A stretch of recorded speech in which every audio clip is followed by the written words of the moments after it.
shows the importance that the government attaches to this sector. Friends, as you know, there are 4 references in the budget speech of Honorable Finance Minister. As you know that she has laid down 6 pillars for the budget of 2021-22.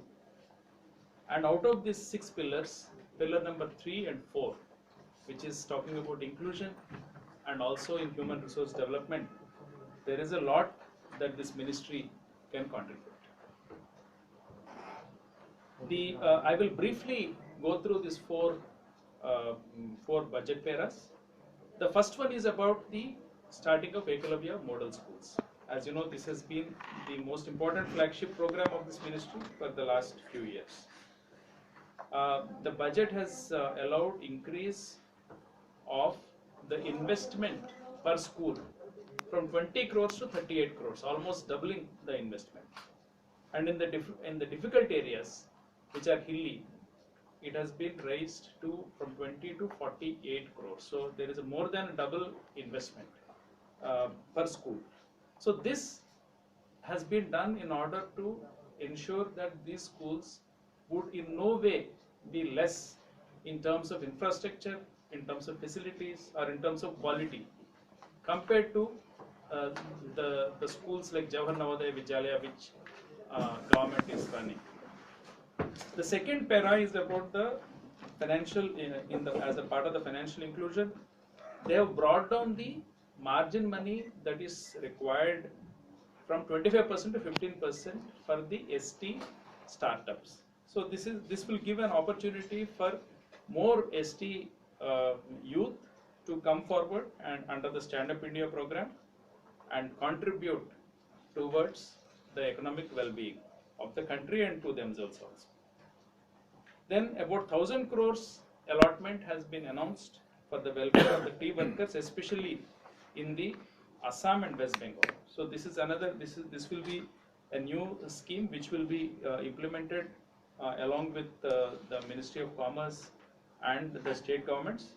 So this scheme will be further devised. Then the government has announced a special central university in Ladakh. As you know, Ladakh is more than 85% tribal. In fact, it is the out of the states and UTs, this is the one which has got the highest concentration of STs anywhere in the country. So in Ladakh, there will be a central university. So this is another major step forward for the Tribal Affairs Ministry. So friends, I just wanted to briefly take you through the budgetary allocation. As you know, this time the budget allocation has been the highest ever, 7,524 crores, which means an increase of almost 1/3, more than 1/3 compared to the RE of 2021.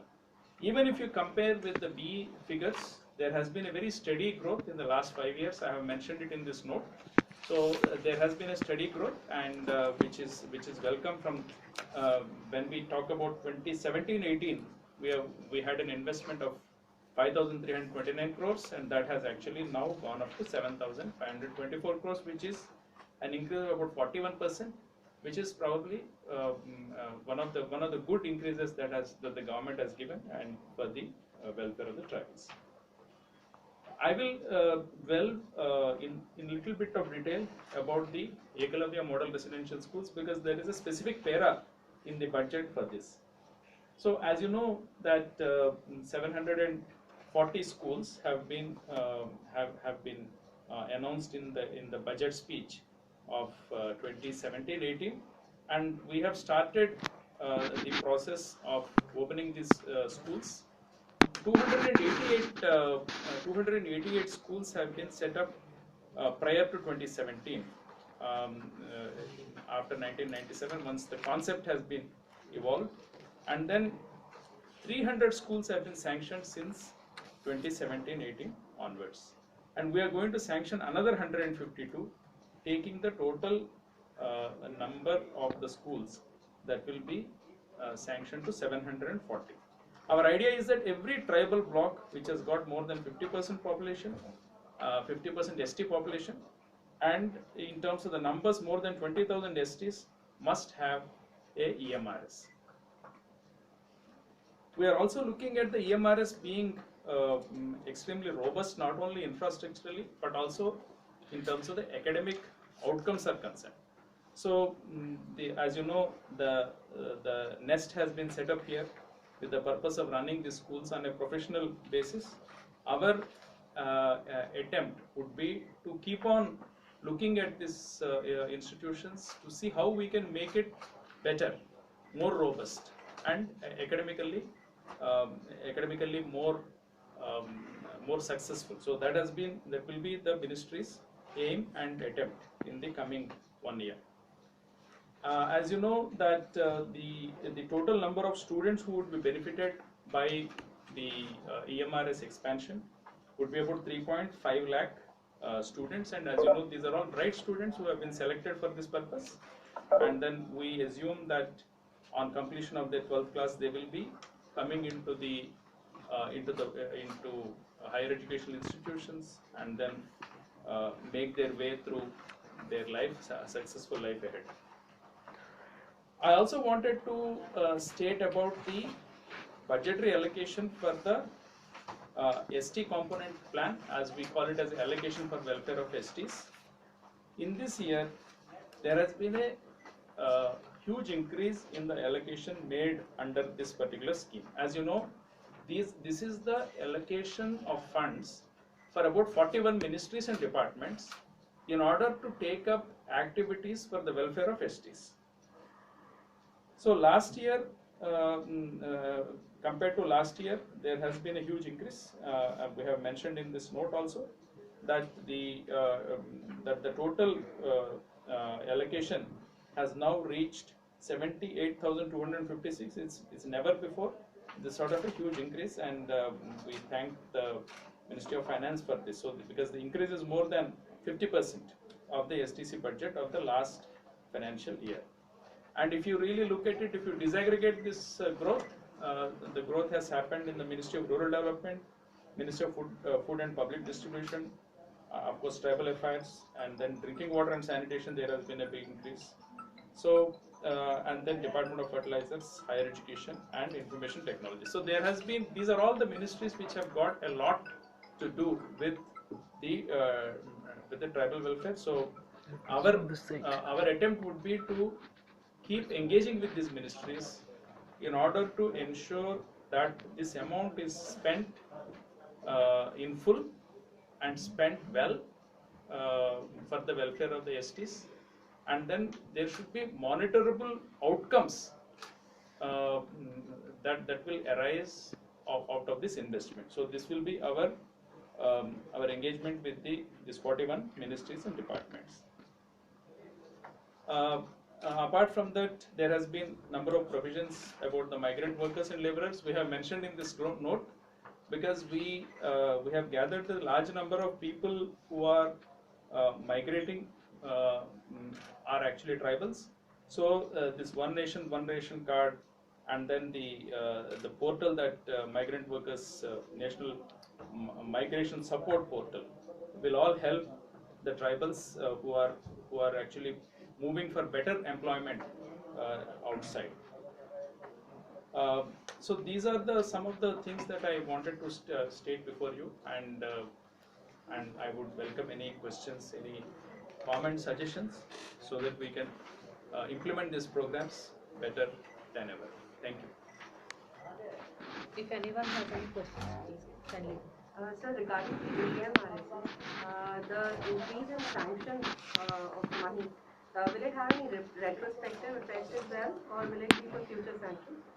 Yeah, I think any school which is not completed will be benefited by this, because we find that in number of schools we are not able to complete the buildings because the amount that is allocated is far below the market rates. So I'm certain that all the schools which are so far incomplete will be benefited. How many schools are we talking about which are facing such a problem of completion? So there are out of these schools, 285 schools are fully functional. Yes, sir.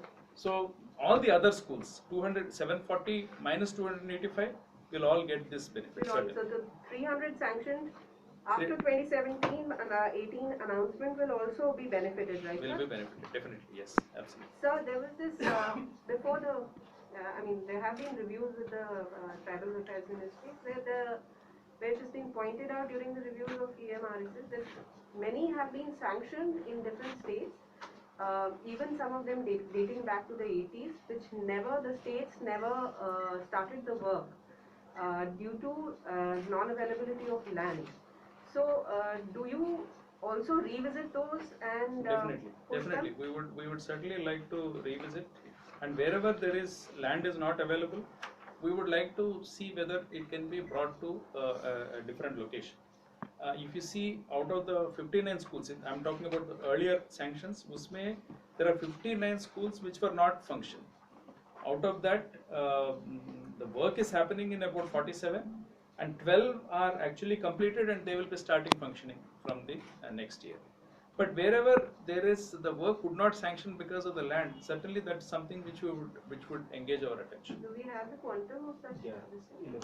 11. 11 are the schools which are not started because for want of the land. So do we have state breakup? Yeah, state breakup is also there.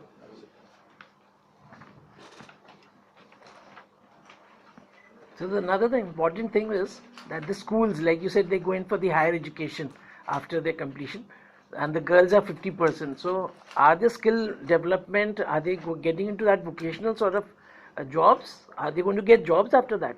So many of this, as you know, many of these EMRS schools are still, many of them have not reached the 12th standard. So I think quite a few of them are in 6th, 7th, 8th itself.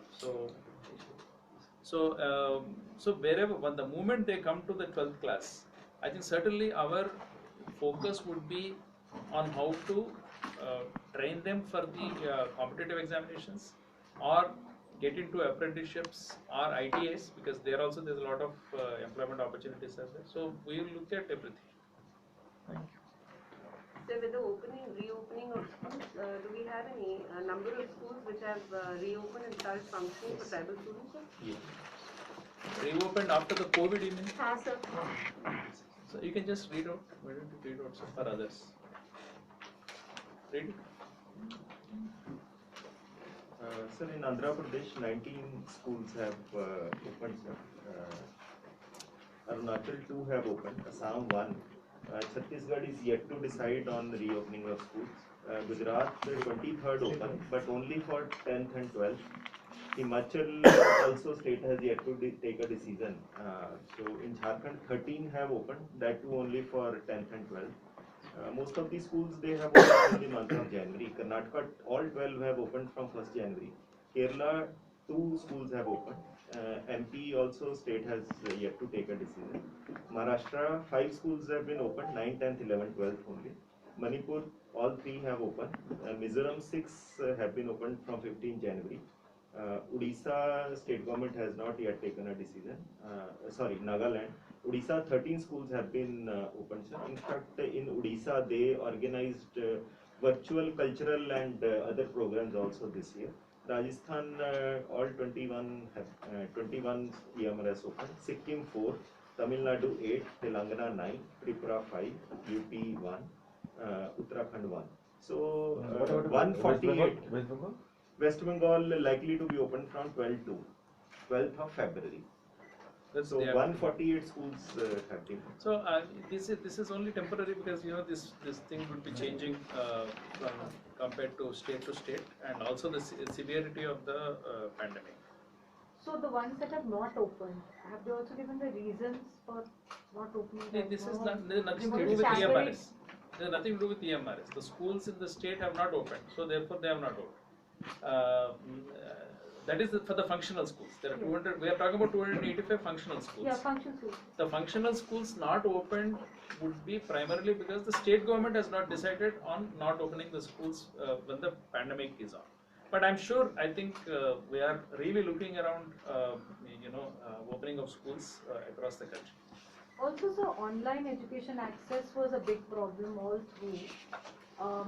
What is the plan for making up on whatever time has been lost in this case because of connectivity and for the future. If there So is it is a plan. challenge. See, there is online education is something which everybody has tried. I think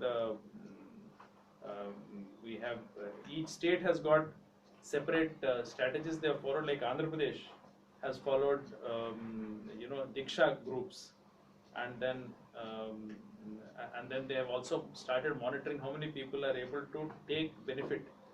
And then they found that out of the 4,098 students, 4,000 students have actually participated in the online program.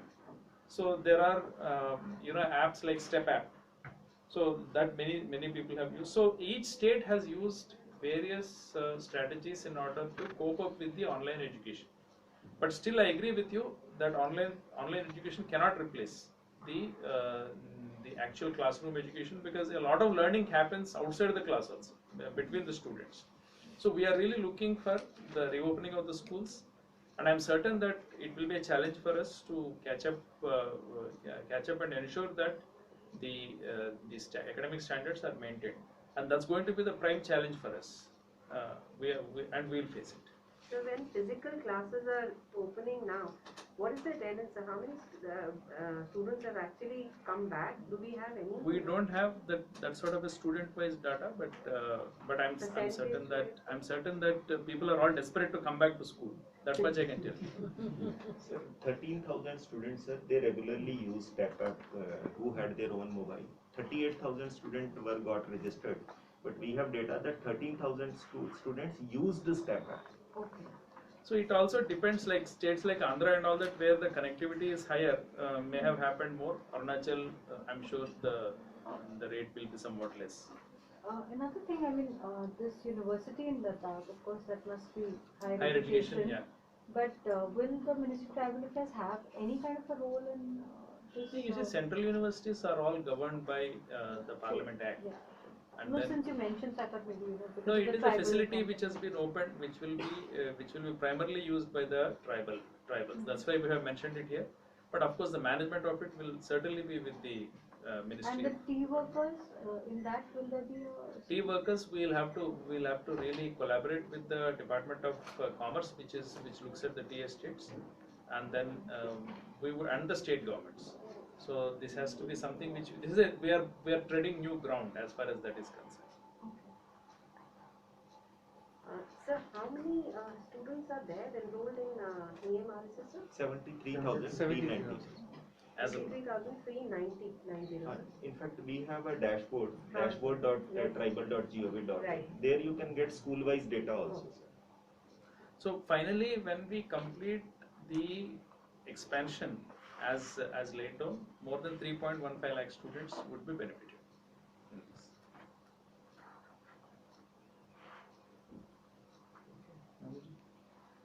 So that's okay. Thank you so much. Thank sir, you very for much your for your.